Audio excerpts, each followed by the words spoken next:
ಇದು 1800ರ ದಶಕ ಎಂದು ಊಹಿಸಿ. ನೀವು ಮರದ ಗಾಡಿಯಲ್ಲಿ ಕುಳಿತಿದ್ದೀರಿ, ಹೊಗೆಯು ತಲೆಯ ಮೇಲೆ ಹಾರುತ್ತಿದೆ.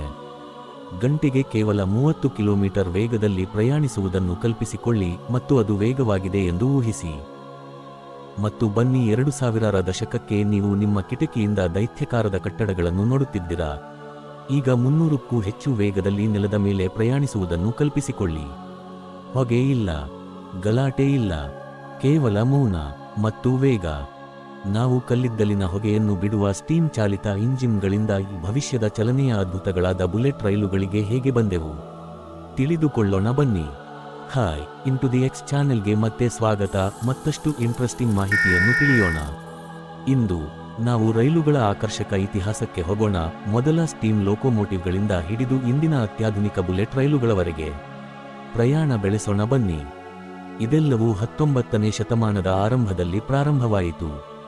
1804ರಲ್ಲಿ ಬ್ರಿಟಿಷ್ ಎಂಜಿನಿಯರ್ ರಿಚರ್ಡ್ ಟ್ರೆವಿಥಿಕ್ ಮೊದಲ ಪೂರ್ಣ ಪ್ರಮಾಣದ ಕೆಲಸ ಮಾಡುವ ರೈಲ್ವೆ ಸ್ಟೀಮ್ ಲೋಕೋಮೋಟಿವ್ ಅನ್ನು ನಿರ್ಮಿಸಿದರು. ಆದರೆ 1829ರಲ್ಲಿ ಜಾರ್ಜ್ ಸ್ಟಿಫನ್ಸನ್ ಅವರು ಚಾಲನೆಗೆ ತಂದರು. ಈ ಸ್ಟೀಮ್ ಎಂಜಿನ್ಗಳು ಕಲ್ಲಿದ್ದಲಿನ ಮೇಲೆ ಚಲಿಸಿದವು, ನೀರನ್ನು ಸ್ಟೀಮ್ ಆಗಿ ಪರಿವರ್ತಿಸಿದವು. ಇದು ಬೃಹತ್ ಪಿಸ್ಟನ್ಗಳು ಮತ್ತು ಚಕ್ರಗಳಿಗೆ ಶಕ್ತಿಯನ್ನು ನೀಡಿತು. ಅವರು ಜಗತ್ತನ್ನು ಬದಲಾಯಿಸಿದರು, ಪ್ರಯಾಣವನ್ನು ವೇಗಗೊಳಿಸಿದರು ಮತ್ತು ವ್ಯಾಪಾರ, ನಗರಗಳ ಕಲ್ಪನೆಗಳನ್ನು ಹಿಂದೆಂದಿಗಿಂತಲೂ ಹೆಚ್ಚು ತೆರೆಯುವಂತೆ ಮಾಡಿದರು. ಕಾಲ ಉರುಳಿದಂತೆ ಸ್ಟೀಮ್ ರೈಲುಗಳಿಗೆ ಹೆಚ್ಚಿನ ಇಂಧನ ಮತ್ತು ಕಾಳಜಿಯ ಅಗತ್ಯವಿತ್ತು. ಆಗ ಡೀಸೆಲ್ ಎಂಜಿನ್ಗಳು ಅನ್ವೇಷಣೆಗೊಂಡವು. ಅವು ಬಲವಾದವು, ಸ್ವಚ್ಛವಾದವು ಮತ್ತು ಓಡಲು ಸುಲಭವಾಗಿದ್ದವು. ಶೀಘ್ರದಲ್ಲೇ ಶಾಂತ ನಾಯಕರು ಅಂದರೆ ವಿದ್ಯುತ್ ರೈಲುಗಳು ಬಂದವು. ಅವು ವಿದ್ಯುತ್ ಬಳಸಿ ಹಳಿಗಳ ಉದ್ದಕ್ಕೂ ಚಲಿಸುತ್ತಿದ್ದವು, ಹೆಚ್ಚಾಗಿ ಓವರ್ಹೆಡ್ ತಂತಿಗಳಿಂದ. ಸಬ್ವೇಗಳು ಮತ್ತು ನಗರ ರೈಲುಗಳು, ಹೌದು, ಅವುಗಳಲ್ಲಿ ಹೆಚ್ಚಿನವು ವಿದ್ಯುತ್ ಶಕ್ತಿಯಿಂದ ಚಲಿಸುತ್ತವೆ. ಈ ಅನ್ವೇಷಣೆಯು ವೇಗವಾದ ಪ್ರಯಾಣಗಳು ಮತ್ತು ಶುದ್ಧ ಗಾಳಿಯನ್ನು ನೀಡಿತು. 1964ರಲ್ಲಿ ಜಪಾನ್ ಟೋಕಿಯೋ ಒಲಿಂಪಿಕ್ಸ್ಗೆ ಸರಿಯಾಗಿ ಮೊದಲ ಶಿಂಕಾನ್ಸೆನ್ ಅಥವಾ ಬುಲೆಟ್ ರೈಲನ್ನು ಪ್ರಾರಂಭಿಸಿತು. ಅದು ಗಂಟೆಗೆ 210 ಕಿಮಿ ವೇಗವನ್ನು ತಲುಪಿತು ಮತ್ತು ಜಗತ್ತನ್ನು ಬೆಚ್ಚಿಬೀಳಿಸಿತು. ಇಂದು ಚೀನಾದ ಫಕ್ಸಿಂಗ್ ಅಥವಾ ಫ್ರಾನ್ಸ್ನ ಟಿಜಿವಿಯಂತಹ ಬುಲೆಟ್ ರೈಲುಗಳು ಗಂಟೆಗೆ 350 ಕಿಮಿ ವೇಗವನ್ನು ಮೀರುತ್ತವೆ.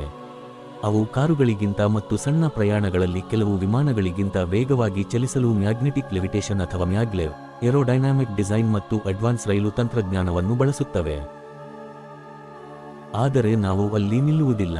ಒಂದು ವ್ಯಾಕ್ಯೂಮ್ ಕೊಳವೆಯೊಳಗೆ ಒಂದು ರೈಲು ಇರುವುದನ್ನು ಕಲ್ಪಿಸಿಕೊಳ್ಳಿ, ಗಂಟೆಗೆ 1000 ಕಿಲೋಮೀಟರ್ಗಳಿಗಿಂತ ಹೆಚ್ಚು ಪ್ರಯಾಣಿಸುತ್ತದೆ. ಅದೇ ಹೈಪರ್ಲೂಪ್ನ ಹಿಂದಿನ ಕಲ್ಪನೆ.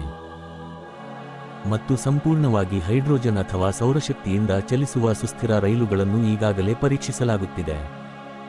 ರೈಲುಗಳ ಭವಿಷ್ಯವು ವೇಗವಾಗಿದೆ, ಸ್ವಚ್ಛವಾಗಿದೆ ಮತ್ತು ನಂಬಲಾಗದಷ್ಟು ತಂಪಾಗಿದೆ. ನೀವು ಈ ಇತಿಹಾಸದ ಪ್ರಯಾಣವನ್ನು ಆನಂದಿಸಿದ್ದರೆ ಈ ವಿಡಿಯೋಗೆ ಥಮ್ಸ್ ಅಪ್ ನೀಡಿ ಮತ್ತು ಪ್ರತಿ ವಾರ ಹೆಚ್ಚಿನ ಶೈಕ್ಷಣಿಕ ಪ್ರಯಾಣಗಳಿಗಾಗಿ ಚಂದಾದಾರರಾಗಿ. ನಾವು ಮುಂದೆ ಯಾವ ಸಾರಿಗೆ ಆವಿಷ್ಕಾರವನ್ನು ಒಳಗೊಂಡಿರಬೇಕು? ನಿಮ್ಮ ಆಲೋಚನೆಗಳನ್ನು ಕಾಮೆಂಟ್ಗಳಲ್ಲಿ ಮಾಡಿ.